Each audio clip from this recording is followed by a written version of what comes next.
What is going on, everybody? It's the Frost, and we have our unscripted episode number 30 for August the 2nd, 2020. Can you believe it is August? I sure as hell don't, especially after all the bullshit we've been going through since March. I figured the world would have ended, we would have had aliens or something catastrophic happen worse than we have seen. And it's been pretty bad out there, but, you know, it's not as bad as we all thought it was going to be. But let's talk about Raw and its ratings. Raw continues to suffer its worst ratings in forever. Of course, people are going to be like, oh, it's just the pandemic. People aren't watching because of the pandemic. Bullshit. NXT and AEW, yes, they had a hit too. They lost a lot of viewers, for a good bit. A lot of people were watching the news. A lot of idiots were watching CNN and all those other fake news organizations. But they've come back. This is interesting because there was basketball or hockey or baseball or stuff going on Wednesday last week. And still, AEW and NXT got good numbers. They're back to their pre-pandemic numbers. SmackDown is suffering still. Why? Let's see. Who's in charge, for the most part, of those two shows, Raw and SmackDown? Who is the guy put in the place to run these shows and be the figurehead for Vince McMahon? Bruce Pritchard. As far as I know, Bruce Pritchard is not running or touching NXT whatsoever, even though I know Vince McMahon is in charge of a portion of it, and it shows with all the bullshit that you're seeing, the hot-shotting of titles, the hot-shotting of matches, the Great American Bash happening, but they still, for themselves, are getting an okay rating. Now, USA, unless Monday Night Raw has its ratings go belly up completely, where they're hitting NXT numbers or AEW numbers, there's a problem there. And maybe something will happen there. But right now, there's nothing that's going to happen for that show because the USA Network relies on Monday Night Raw. NXT is in a different story because it's NXT. It's not keeping the lights on. It's just an extra set of revenue for WWE and the USA Network. So the USA Network goes, you know what? We've tried this for almost a year now, and we're not getting the numbers we want. You continue to get your ass kicked on a weekly basis almost, except for when we do stuff to make sure you don't lose. I think it's time we cut NXT out. They can go and just cut our losses because that's just what USA Network can do if they want to. However, Monday Night Raw, almost near record lows, but the lowest third hour in show history. AEW and NXT combined this week, there were more people watching wrestling on Wednesday night than there was for the entire third hour for Monday Night Raw. Monday Night Raw episode featuring Drew McIntyre defeating Dolph Ziggler in a non-title Extreme Rules main event drew a 1.617 million viewers on the show Buzz Daily. This is down 0.7 from last week's 1.628 million viewers for the post-Extreme Rules pay-per-view. Yes, a post-pay-per-view show usually is a ratings draw, and the post-Extreme Rules one was not. Maybe don't have a convoluted mess of a women's championship match finish at Extreme Rules that you think people are like, oh wow, we got to see what happens on Monday Night Raw because of how fucked up that match was. No. That drove more people away than actually brought them in. But the first hour drew 1.699, which is down from last week. The second hour drew 1.688. And then the third and final hour drew 1.463 million. Most of the time, the third hour is down every single week. I think there's maybe 1 or 2 weeks in this year where the third hour is actually one of the better hours. But no, this is another bad week. It's just going to keep on happening. Vince McMahon doesn't get it. The fact that he continues to do the same things over and over and over and over and over. It's just enough of it. Bruce Pritchard is going to be fired before the end of this year. Bruce Pritchard might be a yes man, but if the numbers don't come in, and we know the numbers are not going to come in, Vince McMahon was like, okay, I have enough. We're going to put Shane in charge, or we're going to put this person in charge, because Vince McMahon can't take any accountability for his mistakes. He can't take accountability for the fact that, hey, what I'm trying to push, me trying to push a faction of 3 African American gentlemen who are at least 12 years into their run, 10, 12, whatever years, they're not spring chickens, there's no young guys. Who wants to see MVP, Shelton Benjamin, and Bobby Lashley in a faction that was supposed to be the new Nation of Domination, mind you? But the Nation of Domination did something, because Ron Simmons was the elder statesman. Ron Simmons was the old guard for the original Nation of Domination. He helped cultivate and build new stars. It's not like you took Ron Simmons and teamed him with Big Cat Ernie Ladd and Coco Beware and said, here's our Nation of Domination. No. It was Ron Simmons with 4 young guns, and I'm not talking about the original Nation because that was nothing, but I mean the one where it was him, Carmen Mustafa, aka the Godfather, D'Lo Brown, Mark Henry, The Rock. All those guys went from being nobodies to all having some kind of character, some kind of push. They all became bigger names because of the Nation Domination. They weren't established yet. They were afterwards. Now, you can't just sit there and go, well, we're going to take the Nation of Domination, we're going to rehash it, which was a bad idea, would be a bad idea anyway, and we're going to take 3 well-established guys, and we're going to put them together and say, there's your new nation. It doesn't work. It would be, even if it wasn't for the fact that the original Nation of Domination was a racist-driven group on racism and oppression and all that stuff, as heels, which nowadays they would be the biggest baby faces in the entire company, but you can't just say, well, we're going to take 3 guys who have been there, have been established one time or another, and just go with it. No. You need to find a men or some, like, 1 or 2 guys from NXT and bring them in. I was thinking, because we don't need to go with, it has to just be black guys or anything, or let's have Dominik Dijakovic make his way to Monday Night Raw and be the muscle, one of the new young guy for the Nation for this new nation, or the Hurt Business as they're calling it now. Get me some young blood. Ricochet would be good for them if he wanted to be heel. Cedric Alexander would be good for them if he wanted to be heel. Apollo Crews, I feel he should be the one to turn heel and join the Hurt Business and be that young guy that they cultivate into the next big star. Or at least the next big upper mid-card star. But they need to do something with it other than we're just going to have 3 guys who have been established for years. One who was retired for a bit until COVID-19 happened, and they needed a body to be able to have people on TV.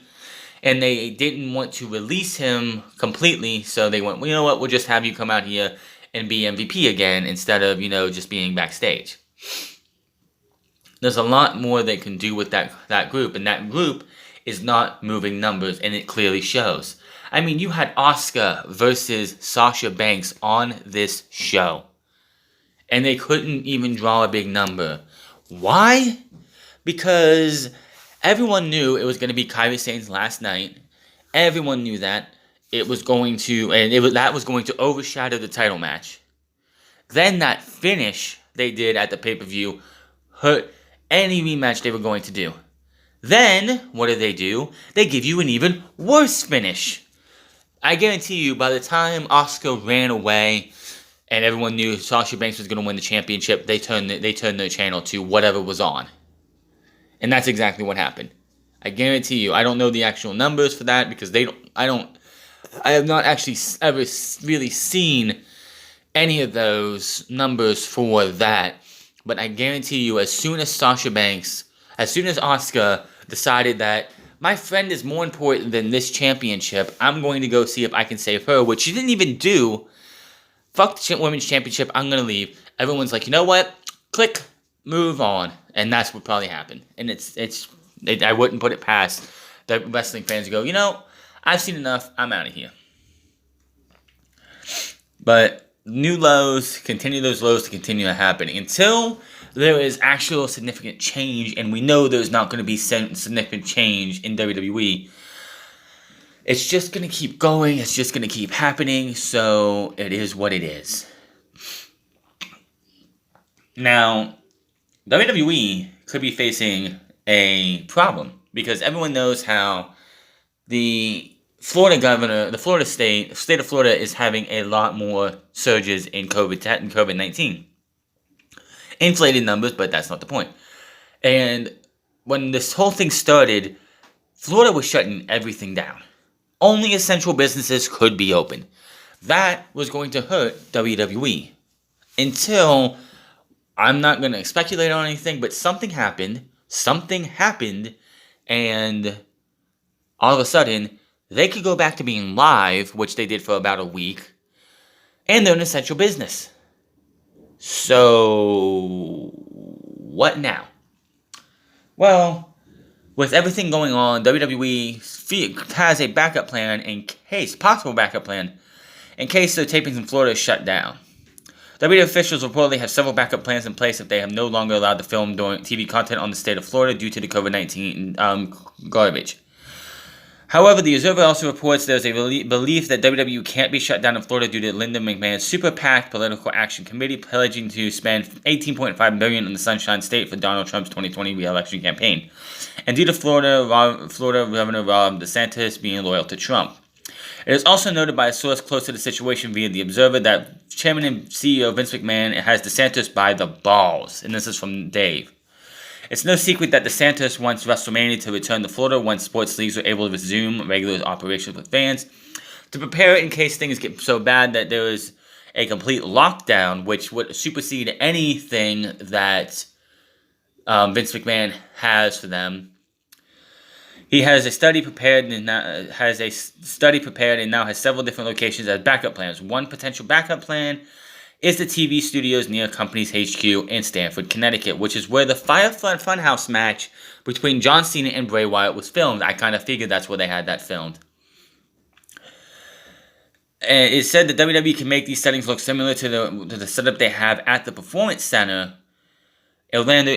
One issue with using the Stamford location in any other venue outside of Florida is that they wouldn't have the easy access to contracted talent to use as crowd members. The WWE SummerSlam location is still scheduled to be Performance Center as of this week, but WWE continues to look for outdoor venues outside of Florida and are still considering a beach or a boat to hold SummerSlam on August 23rd. Yeah, because having SummerSlam on a boat is going to work really well right now with the fact that there are actual cruise ships. I'm not sure about this, but I'm pretty sure there are some cruise ships still out there with passengers still on them who are on board with people who have COVID. It was reported earlier this week that WWE has added Payback, by the way, to its internal schedule planned for the week after SummerSlam. Let's talk about that. WWE has SummerSlam on August 23rd. That is in 21 days. That is in 3 weeks. 3 weeks.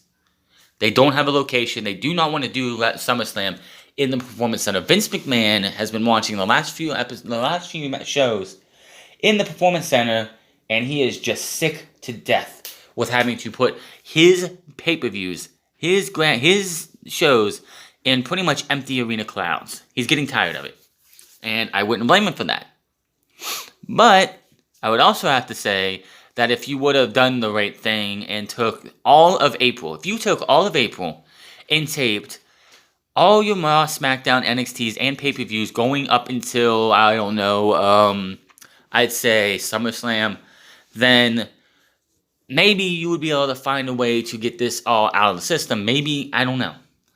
But the fact that then they decide, well, we're going to go one step further with this and give you another pay-per-view 1 week later. 1 week later. What in the fuck is he thinking? What is he thinking? I mean, ask how Evolution went after having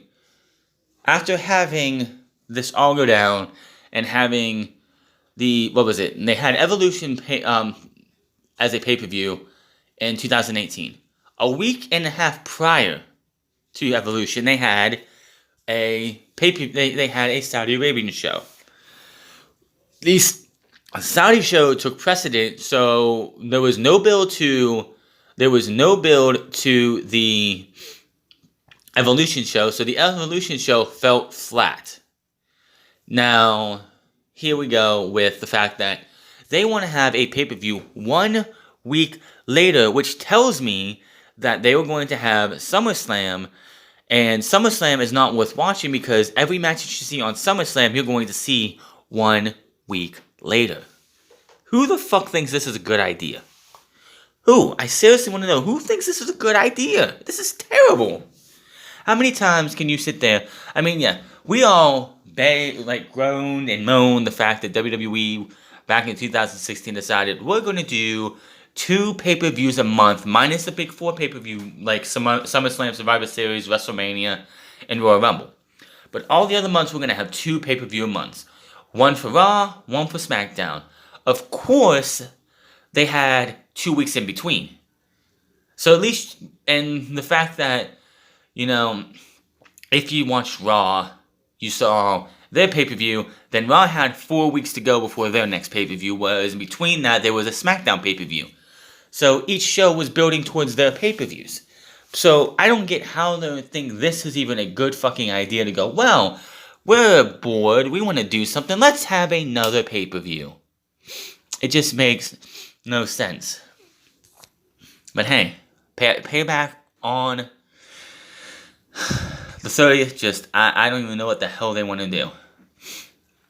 I don't know who's going to want to watch. Like, SummerSlam, if SummerSlam is out there is a good pay-per-view, which I highly doubt because most of WWE shows are terrible. But say it's a really good pay-per-view.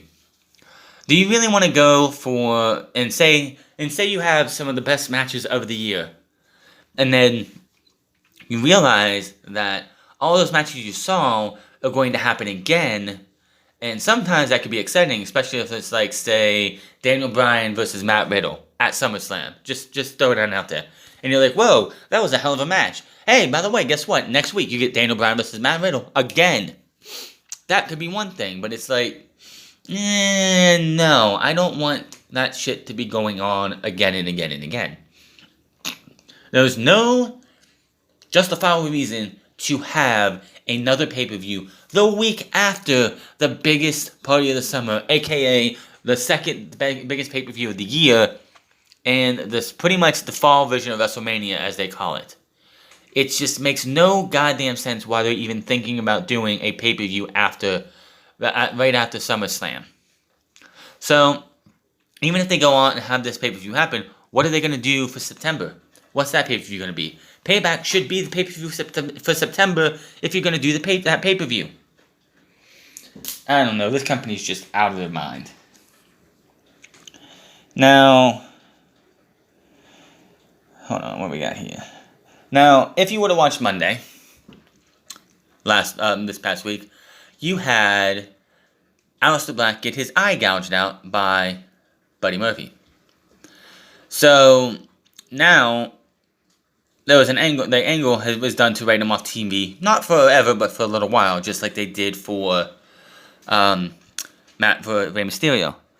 Raw saw Black save Dominic from the beatdown of Seth Rollins and Murphy. The heels turned back around, and Rollins ended up pressuring Murphy into driving Black's eye into the corner of the steel ring post, just like Rollins did in Rey Mysterio weeks before. Black was wearing a cast on his arm from last week's stop by Rollins, which came across after Rollins' single win over Black. It was noted on the Wrestling Observer Radio that the original creative plan had for Rollins and his crew taking out Black with an injury angle.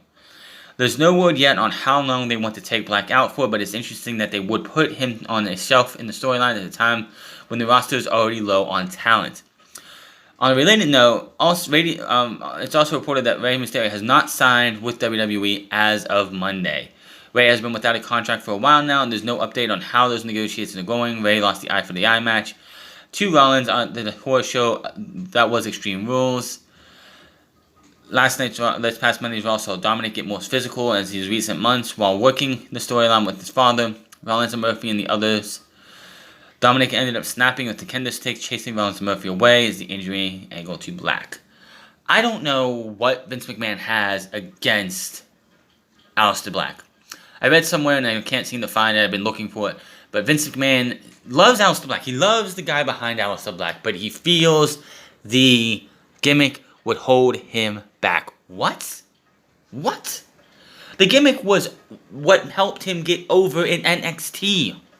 How are you not going to be able to get this guy over? This is just another show of Vince McMahon being out of touch. Go watch the entire time that Vince McMahon, but Aleister Black was there in NXT. How over he was.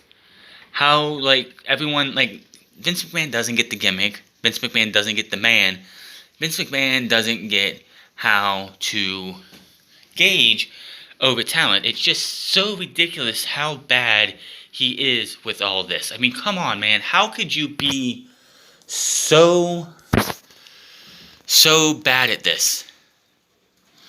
Aleister Black was cool in NXT. And within a little over a year, Vince McMahon and his genius, in quotation marks, in all of that, he has made Aleister Black just another guy. And honestly, I have a feel with them taking him off of TV like this, that Vince McMahon will be like, well, I like the guy, I hate the gimmick, we're going to change it now. We're going to do something that I wanted to be, and that is what we're going to see, Aleister Black no longer being Aleister Black. He's going to be something else. What that is, I don't have a clue. But I just have a feeling that's what we're going to see when it comes to Aleister Black. I hope I'm wrong, but Aleister Black deserves better.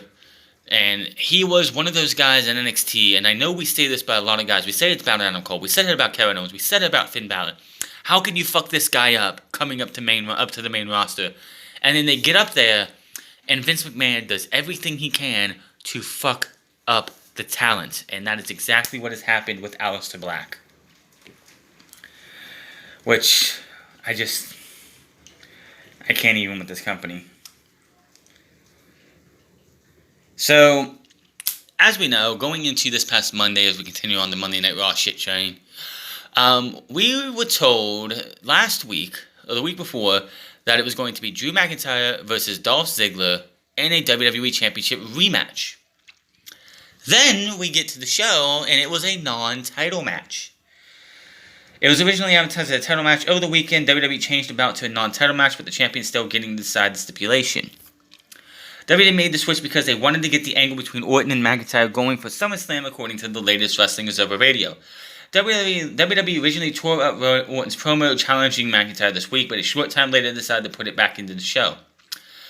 Orton challenged McIntyre in a title, and Drew accepted. It was right before the Extreme Rules match with Ziggler. WWE originally reportedly already delayed the new feud for a week, and to make sure they didn't have to wait until next week, so they simply made Ziggler versus McIntyre a non-title bout. They didn't have to do that. This is the really easy, simple way they do this. You don't have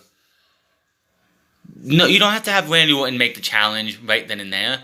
What do is you go and you have the match, make it a title match if you want to, whatever.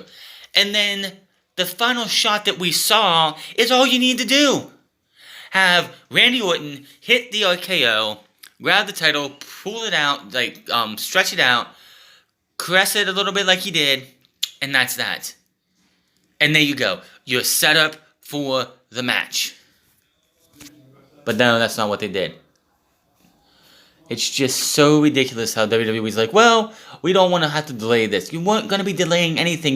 All you had to do was cut out Orton's promo and then have Orton have Drew McIntyre eat the RKO, and that's what we would find out to be Randy Orton versus Drew McIntyre. Then the next week, you could have had Drew McIntyre open the show and talk about what the hell's happening, what the hell happened the previous week, and have Orton come out. They make the match. and that was that. There was nothing else you needed to do. It was that simple. But hey, WWE thought this was a better idea, and honestly, I think it kind of took away from the match with Dolph Ziggler. And anyway, who really wanted to see Dolph Ziggler versus Drew McIntyre 2? I know I didn't. So, WWE with the back-ass words of type of things, it's just, I don't even know. I already went over the SummerSlam thing. Let's talk a little bit AEW. A major name make its AEW debut this coming Wednesday. As we know, there's going to be a secret moderator to Chris Jericho and Orange Cassidy. Now, the rumors are going around that this is going to be one person that knows Chris Jericho very well, and Chris Jericho doesn't have love lost for. Former WCW, WWE, and TNA authority figure Eric Bischoff, let me say this right, Eric Bischoff is to make his AEW debut next week. According to Reddit user Space Force 1, take this with a grain of salt because it is Reddit, Bischoff will make an appearance on next week's show. This is user previously provided spoilers for taped episodes of TV as they were in the crowd at Dallas Place in Jacksonville. Bischoff will reportedly appear for the segment between Chris Jericho and Orange Cassidy. It was previously announced there would be a special guest moderator for the debate between Jericho and Cassidy. It looks like the role may go to Bischoff. There's no word yet if it is planned for Bischoff's AEW future, if anything, but we can keep you updated. Bischoff was hired for the executive director job for SmackDown in June of 2019, but was released from the job only a couple months later in October. So, as we know, this coming week, it's Jericho challenging Orange Cassidy to a debate, Matt Cardona and TNT champion Cody Rhodes versus Dark Order members Alex Reynolds and John Silver. MJF gives another State of the Industry address. The Elite and FTR versus the Dark Order in 12-man tag action, which is going to be a major clusterfuck of a match. And Jon Moxley against Darby Allin for the AEW Championship. Stacked, not as much of a stacked card, but still should be a hell of a show. So, Eric Bischoff in AEW. Did we ever think we would see it happen? I would have to say no. But if it's just a one-off, that is fine. AEW as a whole does not need Eric Bischoff in the mix all the time. A one-off, fine, do whatever. Bret Hart was there for 1 minute. Others have been there for 1 minute. Eric Bischoff wants to continue the beef with Chris Jericho. That's fine. It's a one-off, and it's all it needs to be. So, yeah. Let me know in the comment section what you think about Eric Bischoff being in AEW this coming Wednesday. Now, Matt Cardona, as we know, last week, it was Warhorse versus Cody Rhodes in a hell of a match. Which, honestly, I wish Warhorse could have got a little bit more time, but hey, who knows? But after the match, John Silver and Alex Reynolds made an attack on Warhorse and Cody Rhodes, and it looked like Arn Anderson might get physical. And then all of a sudden, the Strong Island IZ, Matt Cardona, made his AEW debut. Now, the question is, how long is this guy going to be around? As we all know, Matt Cardona is big best friends with Cody. There was a picture circulating online, and it's been a couple years from now, but I believe it was the year or two after Cody left WWE. There was a picture online of Chelsea Green, Matt Cardona, Brandy, and Cody Rhodes all out at Disney World. So they have been friends for a good long while. But Wrestling Inc. has learned that Cardona is currently working on a 5-appearance deal with the company. While that can change, he is currently on a short-term deal. Cardona was released by WWE in April. During the company's massive layoffs and furloughs, he appeared on TNT this past Wednesday and saved Cody from the Dark Order. Ahead of Cardona's appearance on TNT, Cody admitted to ESPN that he is on his radar along with Mr. Miro, formerly known as Rusev. But apparently Rusev has stated that he is done wrestling. He'd rather be a Twitch streamer, which apparently Lana in a bathing suit got him banned from Twitch for a bit, which I find hilarious. And yes, that is definitely going to be interesting. Cody will face Alex Velvet and John Silver this coming Tuesday. That is going to be, it's going to be interesting to see what happens. Yes, a five appearance deal, that's fine. I don't think Matt Cardona really should get a full-time contract just because he's Cody's friend. That is definitely something that, yeah, Cody should say, yeah, here you go, boy, here you go, bud. Here's a full-time contract. No, Matt Cardona, heck of a guy, didn't really get a chance in WWE outside of his U.S. title run. Don't say, oh, well, he was also Intercontinental Champion. Yeah, but he had that for a day. And they just did it for the hell of it. They didn't even have a plan. Whoever won that besides The Miz was going to lose the title to The Miz the very next day. And that's exactly what happened. But the thing about Matt Cardona is he spent 10 plus years in WWE. And for like 95% of that show, of his time in WWE, he was a nothing, nobody, jobber, loser. So anybody thinking that Matt Cardona should just be handed a opportunity, like, I'm not saying he should never be able to wrestle in the wrestling world again. He should never get another shot because that would be ludicrous. There's other people out there who fuck up all the time and continue to get shot after shot after shot. So Matt Cardona deserves to have a second chance in professional wrestling. Now, we'll see how this goes. He does look like he's been keeping himself in shape. He looks fucking good compared to what he looked like in WWE in the last few times we saw him. When was the last time we saw Zack Ryder in WWE? I think it was, the Royal Rumble maybe? So, let's see what happens. Obviously, no matter if he is Cody's boy or not, I don't think they're going to just treat him as a local jobber anyway. So he has 5 appearances in AEW. He had one this past Wednesday, so that's one. So he has one coming up this Wednesday. So that leaves 3 appearances. So basically, and I think this is how AEW should do all of their contracts, is you get 5 dates, 5 episodes of TNT or Dark, and you go out there and impress me. If you do well in the 5 matches we give you, or whatever it is, and you do well enough, you can get a contract. And some will take 1, which Ricky Starks signed immediately after his match with Cody. Eddie Kingston just signed this past Thursday, I believe, after he had his match with Cody last week. So that is great for him. And it's just going to wait to see what happens with Matt Cardona. I think he needs to come out, show up, and show out, which, yes, this match was taped on Thursday, this past Thursday, so we'll see how it goes. And if they want to sign him, it's not going to be something we'll find out until next week. So, great to see Matt Cardona in AEW. Let's see what happens with him next week. Alright, let's get into WWE's quarterlies, as it was released this past Thursday, which I didn't realize it was this close. Or we were already into the quarterlies, because goddamn, it just feels like last week we had the quarterlies for quarter 1, which weren't really good. WWE has reported the 2020 second quarter financial results. Revenue decreased 17% to $223.4 million from $268.9 million in the prior year quarter prior due to decreased sales of tickets, merchandise that resulted from the cancellation, postponement, and relocation of live events due to public health concerns related to COVID-19. Media suggests revenue increased modestly due to the escalation of core content rights fees. However, it was substantially offset by having the Saudi event in February this year as opposed to June in 2019. He said, and I quote, "Our second quarter financial performance was strong and demonstrated our ability to respond to the challenges posed by COVID-19.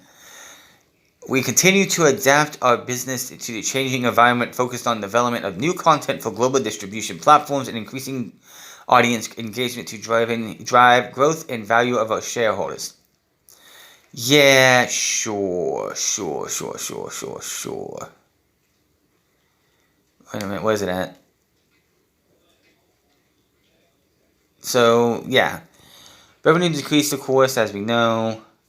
operating income was $55.7 million as compared to $17.1 million in the prior year quarter, primarily due to decline in operating expenses that reflected lower content-related production and event costs. Short-term cost reductions implemented as a result of COVID-19, and to a lesser extent, a year-over-year reduction in accrued management incentive compensation. The decline in operating expenses was partially offset by a decrease in revenue. The company's operating income margin increased to 25% from 6% in the prior year. Adjusted OIBDA, which excludes stock compensation, increased to $73.5 million from $35.6 million in the prior quarter. This company adjusted OIBDA margin increased to 33% from 13%. That means that WWE, yes, they might have dropped ticket sales. They might have dropped merchandise sales at these events that you would go to and everything. But they didn't have to spend as much by renting out buildings and setting up staff and everything. They made more money in this quarter than any other time, for the simple fact is they didn't have to spend as much. And here we go. In April, what did WWE do? They decided we're gonna fire hundreds of. In fact, we're gonna fire and furlough hundreds of wrestlers and staff members. And the sad part is, everybody they fired, they could have paid for 4 years with as much money as they have saved. Think about this. AEW has only been in production since May of last year. What happened? They have not fired anybody. Impact Wrestling, outside of the slime that they had to fire because of sexual allegations and stuff, they have not fired anybody. In fact, they've hired Deonna Purrazzo, Luke Gallows, Carl Anderson, Eric Young, Brian Myers, Heath Miller, so on and so forth. However, they still haven't fired anybody outside of those two. Ring of Honor hasn't done anything in months. They haven't fired anybody. NWA hasn't had a new episode of Power since March. And they did have that Superpower, the last episode of Superpower, which fucking was great to watch halfway through this whole, halfway through this pandemic that we're going through right now. Actually watching a show that was taped to go with actual crowd just felt great, especially with all we're seeing now. But they could possibly shut down at any time. And they haven't fired anybody.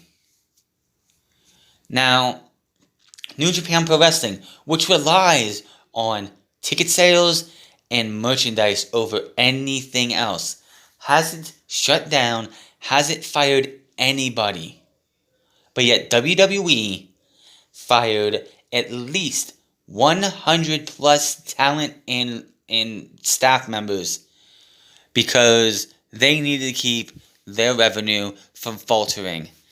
And then you look at these financials, and they didn't need to do all that. They could have not fired anybody, kept everybody on tab, and yes, they wouldn't have made as much as they have, but they wouldn't have lost. And we still probably won't see the ramifications of that until next quarter.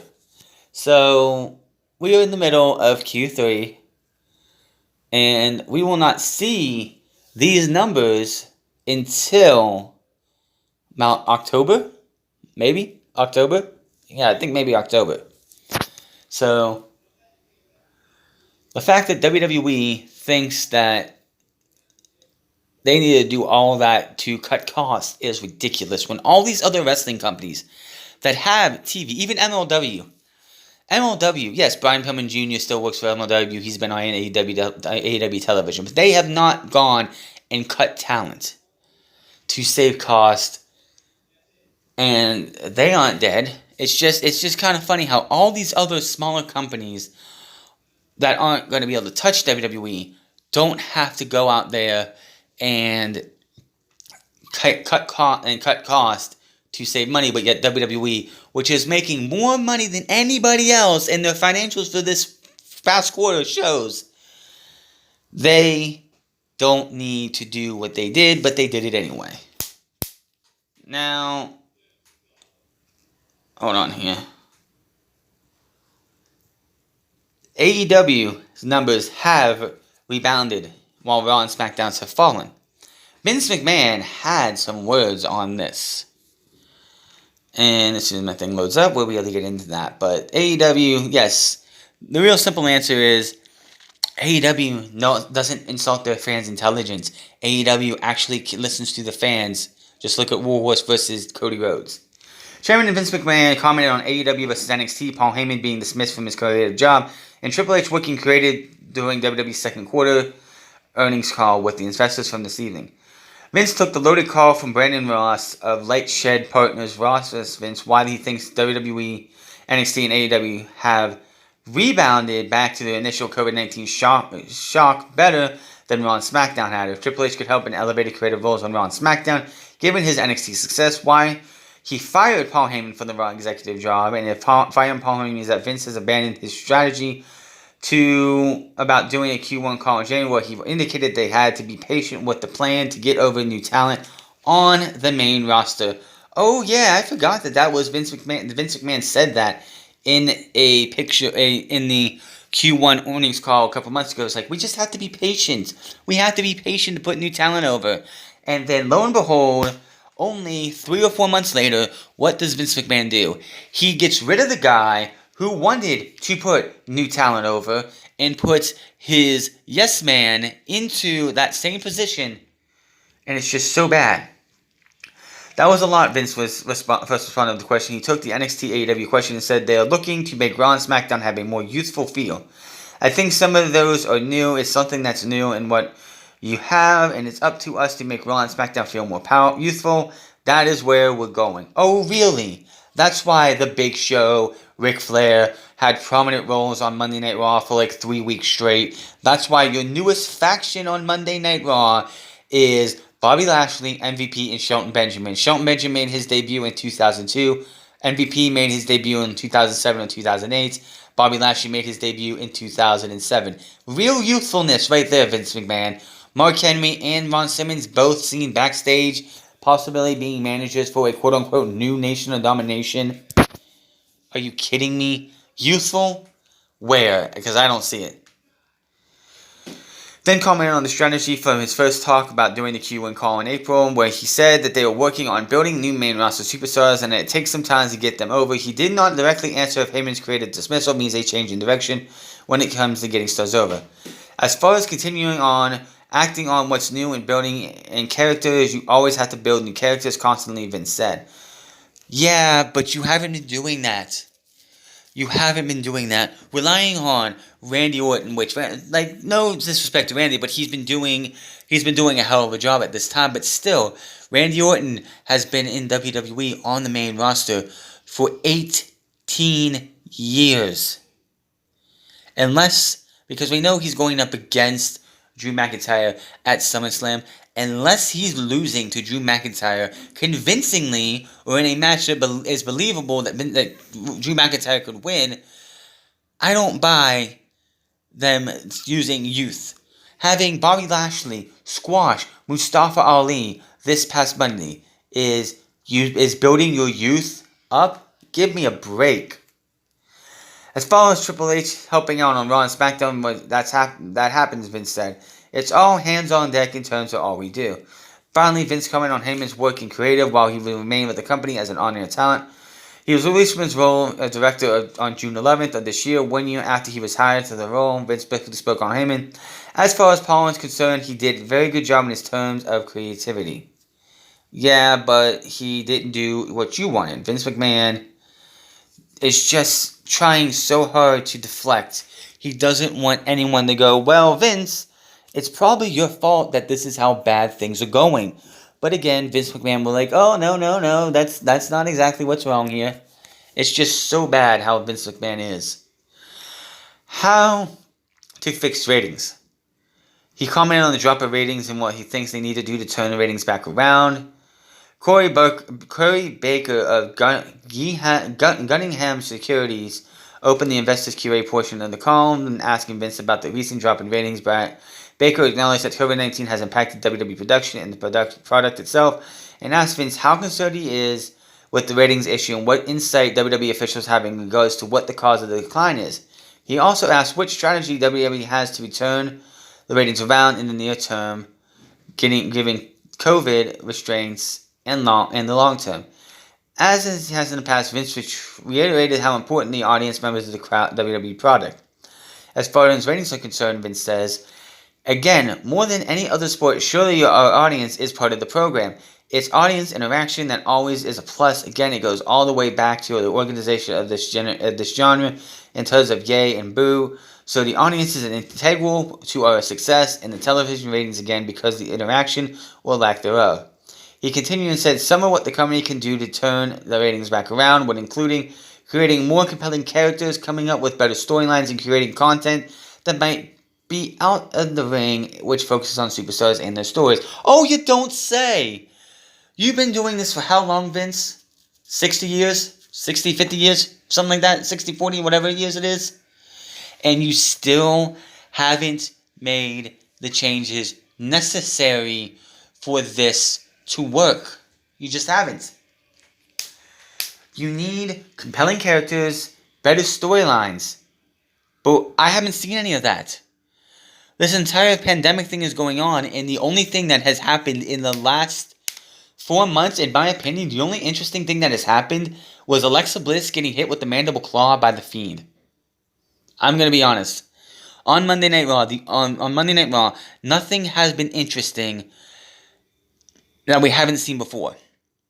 But having on SmackDown, you have The Fiend come out, scaring the daylights out of Alexa Bliss so badly, she looks like she's about ready to cry. She does look like she's fearful for her life, not knowing what this man is going to do to her. That was the most interesting thing I have seen this entire time. And that's pretty bad. Vince McMahon doesn't know how to make interesting characters. The Fiend was a creation of Bray Wyatt, a Wyndham Rotunda. He went out there, he made that work, and then Vince McMahon couldn't see why it would be as good as it would be if you left it in the hands of Bray Wyatt. So he decided, let's make it a horror icon, like Freddy, like Jason, like Michael Myers. Let's have him be a horror villain. And where has it gotten us?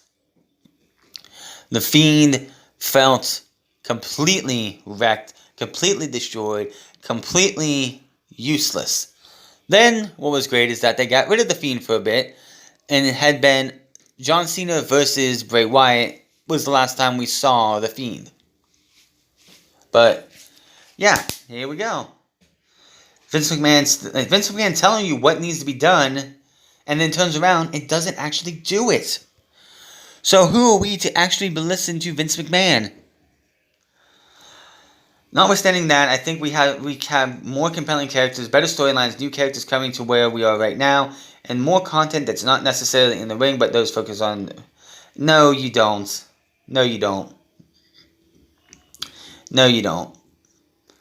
Vince McMahon doesn't know a damn thing what to do. He sits there and he says exactly what they need to do. They need better characters, more compelling storylines, things that will get the people engaged in your show and make them tune in. But what did he do? The night after Backlash, was it? Yeah, after Backlash. What did Vince McMahon do? The Big Show, Christian, Ric Flair, all on Raw. Christian having a quote-unquote first match in a few years because it was unsanctioned because he will never be cleared for a regular match. What did that lead to? Low blow, kick to the head, 1, 2, 3. Then after that, it was Ric Flair keeping Randy Orton, building Randy Orton up to take on the Big Show. Are you kidding me? This has been some of the worst booking I have ever seen. The only thing really people are actually turning into is Bayley and Sasha Banks' feud with Asuka. You have Mustafa Ali come back 2 weeks ago. He wins a 6-man tag match, beating MVP. Then we get to this past week, and what did they do? Mustafa Ali loses clean as a whistle to one Bobby Lashley in decisive fashion. How is this building new stars? I don't know what else they think they can do, but there's not much they can do. This company is just getting nowhere, and it's never going to get anywhere with the way Vince McMahon goes. But enough about that. It's time to talk a little bit about Big E. As we know, last Friday, Kofi Kingston got injured, quote unquote, in his match at TLC. Not at TLC, but at the horror show that is Extreme Rules.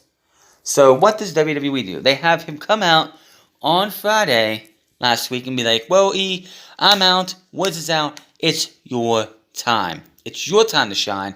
Your time to go show everyone what you can do. Forgetting the fact that before the New Day, he was Intercontinental Champion and had a singles run. Of course, that version of Big E is not the version of Big E we have now. So, what do we get for Big E? He comes out this past Friday, acting like Big E of the New Day, rolling around, being a goofball, and facing The Miz. Booker T, as we know, has a lot to say about this. He has a lot to say on WWE recently.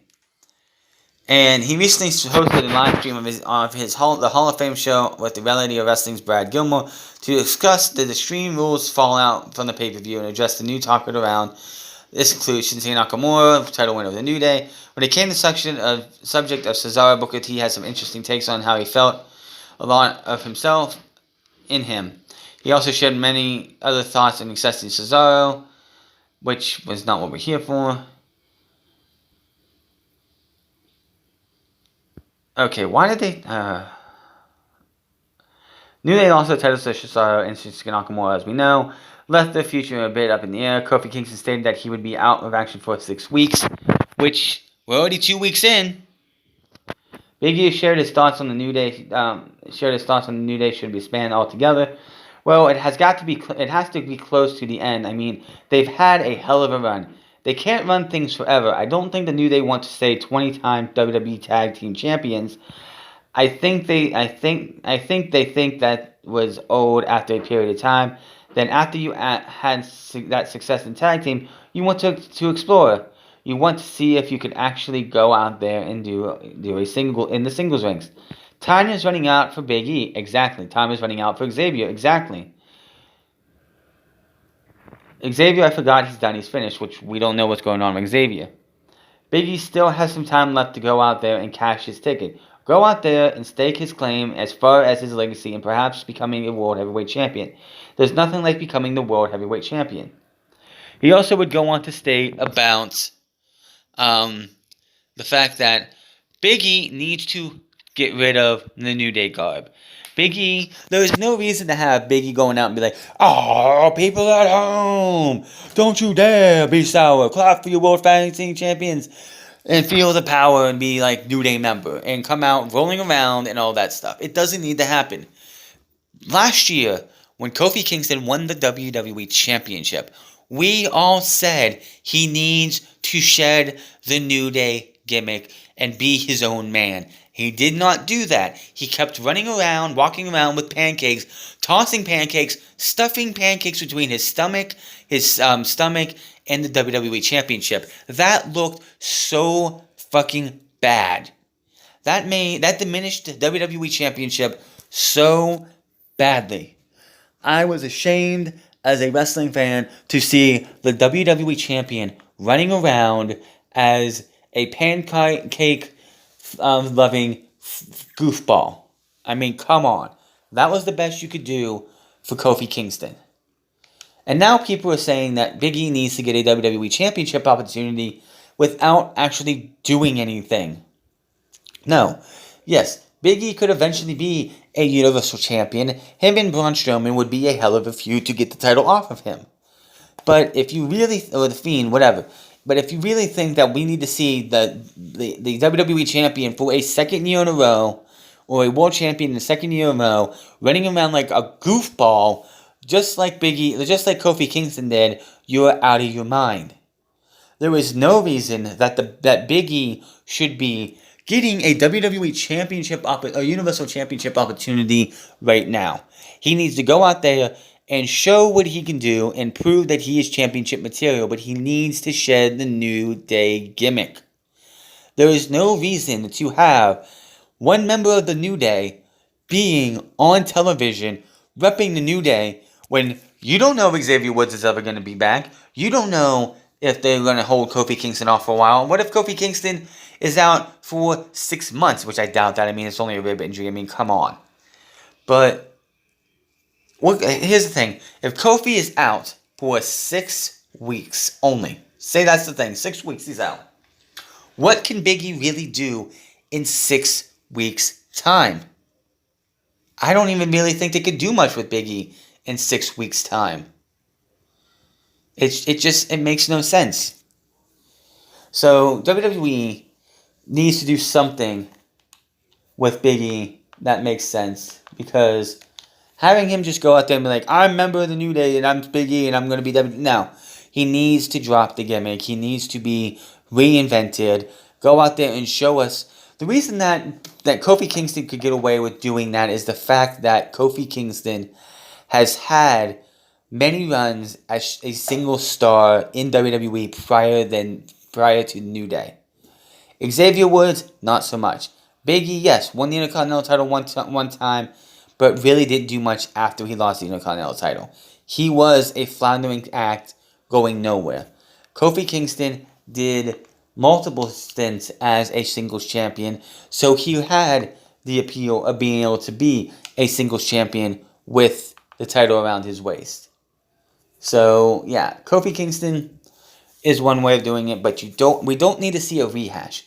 If you go out there and say SummerSlam, or a Backlash, not Backlash, but what is it called? Payback. Big E, for whatever reason, wins the Universal Championship. What is that going to do for him overall? It's just going to be you're rehashing the same shtick over with Kofi Kingston. And we don't need to see that. Now, I'm all for Big E getting a shot. I think it's been time for him. If Xavier Woods ever comes back from injury, I would like to see him get a singles run. But who knows what's going to happen there. Maybe he is absolutely done. Who knows?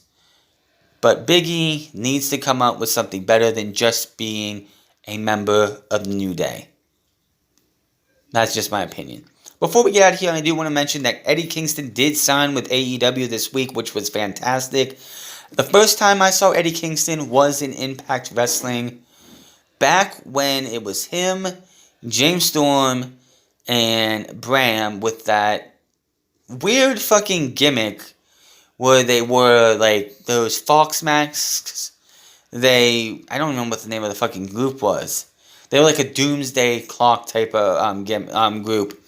And it was all kinds of interesting. And it didn't last very long. Then, of course, he went away for a while, came back, was a member of LAX. And that introduced us to Santana and Ortiz, who is now known as Proud and Powerful, as part of the Inner Circle. So it's great to see Eddie Kingston getting a shot. A lot of talent, a lot of wrestlers are showing their support for Eddie Kingston because he's worked so hard to get where he's going to be. He doesn't have to wrestle all the time. Eddie Kingston, say the Inner Circle ends up imploding by the time we get to All Out. Eddie Kingston's right there to team up again with Santana and Ortiz. And if they sign Diamante, you have a rebirth of the LAX again. But does AEW want to go that way? I'm not sure. But it's great to see Eddie Kingston getting a shot in AEW. He had a good hardcore match with Cody Rhodes. What's next for Eddie Kingston? Who the hell knows? Only time will tell. He doesn't have to wrestle all the time. As I said, he could be the manager for anybody. Maybe they want to give him somebody on the main on AEW roster who isn't getting much love, and they give him a title shot. They give him a shot as a manager. So much to see. We'll have to wait and see. But that is your unscripted number 130 for August the 2nd, 2020. Hit that subscribe button, comment down below, like or dislike this video. Find me on Twitter at The France Club. Find me on twitch.tv/France Club. Find me on Instagram at The France Club. And I will see you guys tomorrow for what will probably be another shitty rendition of Monday Night Raw. Until then, my name is The France, and I'll see you guys later.